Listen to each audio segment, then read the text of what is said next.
अरे तू मनाने चांगला आहेस म्हणून समोरच्याला काय वाटेल याचा अधिक विचार करतोस, पण त्याचा काहीच उपयोग नसतो, कारण समोरील व्यक्ती त्याला हवं त्याच पद्धतीने वागणार आहे. साधं उदाहरण घेऊया.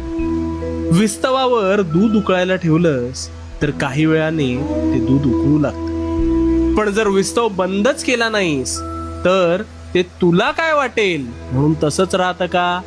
नाही ना. दूध त्याचा स्वभाव सोडत नाही आणि बाहेर वाहून जातं. आता ह्यातून तुला काय कळलं? अरे स्वतःचा स्वभाव हा कधी सोडायचा नाही. इतरांचा इतका सुद्धा विचार करायचा नाही की स्वतःला चटके बसतात हे समजून सुद्धा त्याची झळ ही समोरच्याला भासवूच द्यायची नाही. दुधाप्रमाणे वाहायला शिक. असह्य झालं की भांड्यातून सरळ बाहेर पडायचं. स्वतःची घुसमट होऊ देणं